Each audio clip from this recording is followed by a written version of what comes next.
Hey, it's Hannah. This week I'm going to be transforming my sister-in-law Asma's living room into a beautiful upscale space with tons of storage just using IKEA cabinets. So here's the inspiration for this space. I'm going to have built-ins and floating shelves on each side of the fireplace. I'm going to use IKEA cabinets because they're inexpensive and easy to build, but they look so boring and basic. So I'm going to add some really cool fluting detailing to the front of them to make them look really high-end. I am going to be helping my sister-in-law Asma make over her, which is now family, wait, what is this? It's a combo living room, dining room. Yeah, so it's like a big long room. And Asma looks a little bit nervous. But this was at her request. This is Asma's living room. She's lived here with my brother and their 3 kids for 7 years, but they've never really been able to figure out the space. On one side, there's this dining room table, but it doesn't actually work that well for the space because of this fireplace. The fireplace should be the focal in this room. The first thing I'm going to do is map out my design using painter's tape.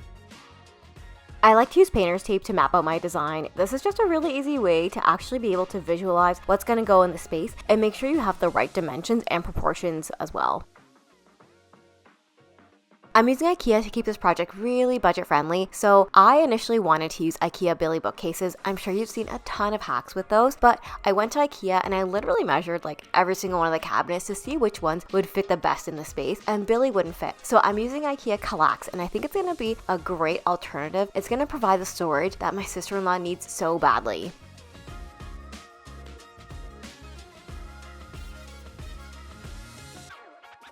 See, the thing is, she has 3 kids, and with 3 kids, you know there's puzzles and books and markers, but also a place where she can store her overflow items because they do live in a townhouse, so this is a small home that really needs a lot of storage. Now, it did take a long time to put together all these KALLAX units. I heard people on my Instagram saying that they would hire someone from TaskRabbit to do this, but I was like, isn't that the whole point of IKEA? Building it all yourself?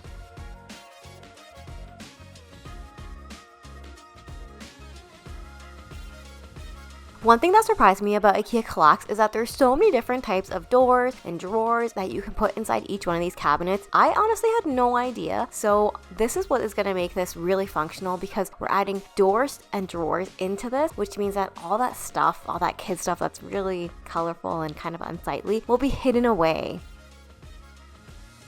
Plus, you know I'm going to do something really special to make it beautiful and functional. So it's just going to take it to the next level, and no one's even going to know that this is IKEA.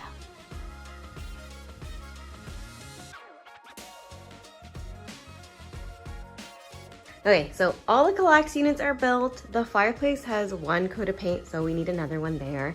The wall has a coat of paint, so we need another one there. And the furniture arrived, which is great, but also now it's like really taking up the space. So I gotta get the built-ins done. This is what we need to do. So we're gonna take off the trim, build it in, add the pole wrap. It's gonna be fun. To make this truly look like a built-in, I need to remove the baseboards. Honestly, I wanted to remove the entire baseboards, but I think my sister-in-law had some apprehension that she might want to change it back after I install this. I don't know, she asked me to leave the back baseboard in. Oh, sweet. Oh my god, sweet. Okay, let's see a mailbox there. Okay! Oh my gosh, that looks so good! That actually looks so cool. Okay.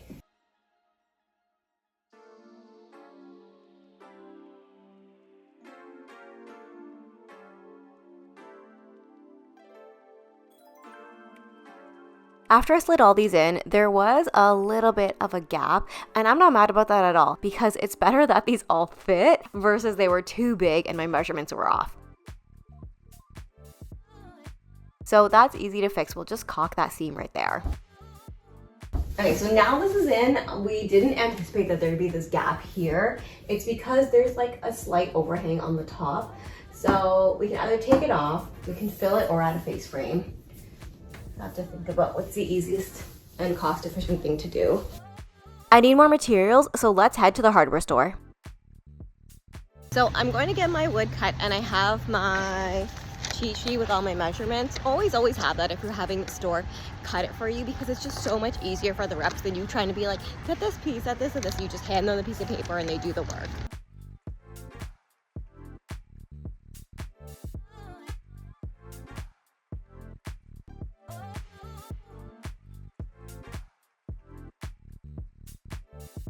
After I loaded up my cart with all my 2x4s, I also had to get this big sheet of plywood cut. It's always easier to just get the store to cut it for you. It's free and I can actually fit it into my car this way.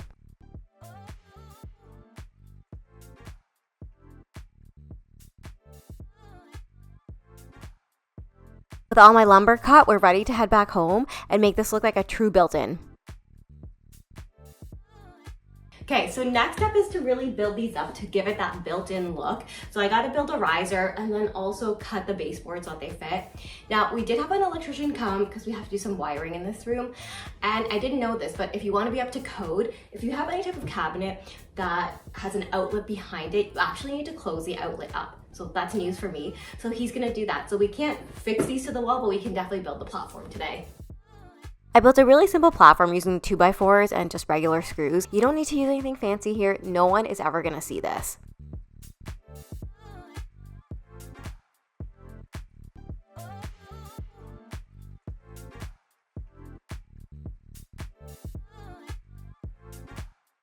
Make sure this is going to be the right size. I'm actually building this on top of my Kallax units. I feel like this is the easiest way to make sure that your units will sit sturdy on this platform. Use pilot holes first. Drill pilot holes before you actually use your screws because the screws will, 1, go in a lot easier, and 2, the wood won't split.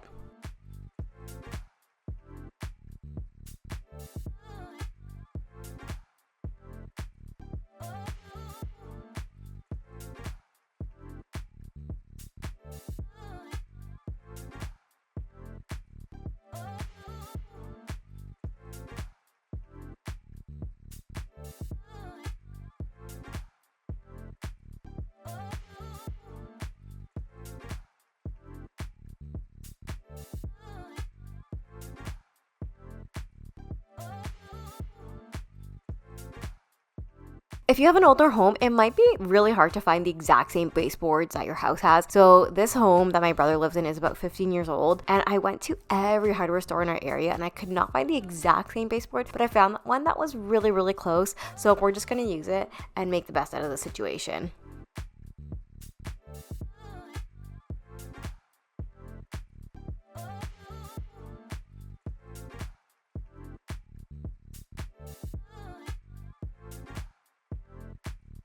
The electrician told me that I should cut out a hole in the back of the cabinets just in case he needs to access the electrical outlet there. We don't want to be in the situation where we have to take the entire built-in out, so I did this as a precaution. Okay, so honestly not the best cut, but it's good enough and it's going to work for the electrician. Do you guys know how expensive countertops are? To do just one side would be like $100, so I'm trying to save money, so I'm using that 1/2-inch plywood, and I just want to make sure it fits before I actually treat it. So I basically tested all these different samples on a scrap piece of wood. So I always recommend doing this, taking it inside, and let's see which one we like the best. I personally like this. So this is actually special walnut, and then I put the natural on top to kind of brighten it up. I added wood conditioner first because anytime you stain a piece of wood, you want the wood to absorb all the stain evenly, so wood conditioner helps you accomplish that.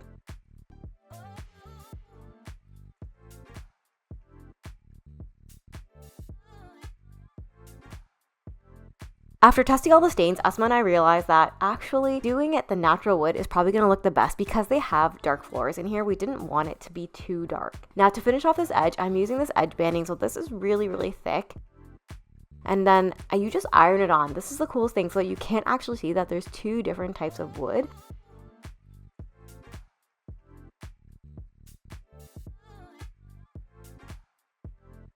And once you've got it ironed on, you can just use a little edge trimmer to clean up the edge if you've got some excess.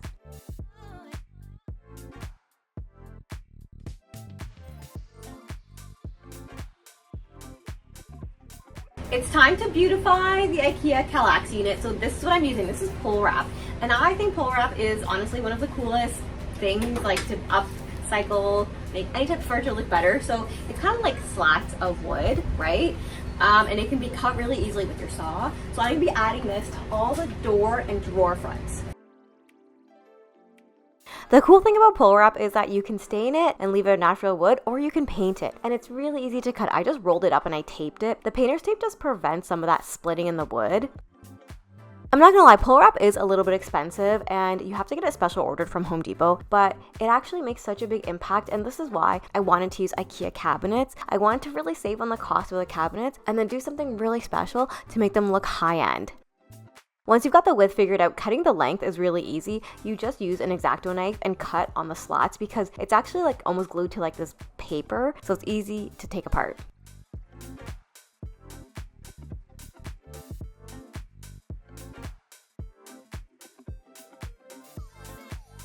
Y'all, you know I love IKEA, but there's nothing that makes me happier than making something look not like IKEA. So I'm taking all the knobs off because I'm going to replace those too.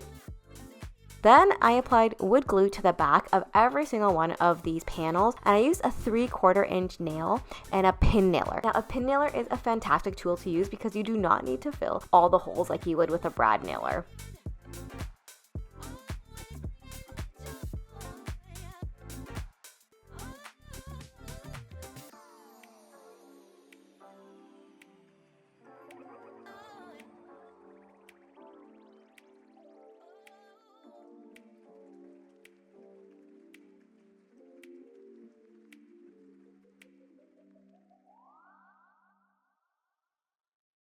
To get the knobs back on, I need to drill a hole through the pull wrap, so do this from the inside of the cabinet or the drawer.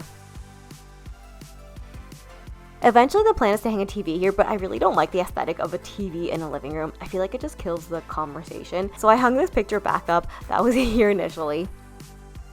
This is what I mean when I said I don't want it to look like IKEA at all. Can you even believe it? This is so beautiful and these built-ins look awesome. Next week, we're going to add floating shelves and design the entire room, so I'll see you then.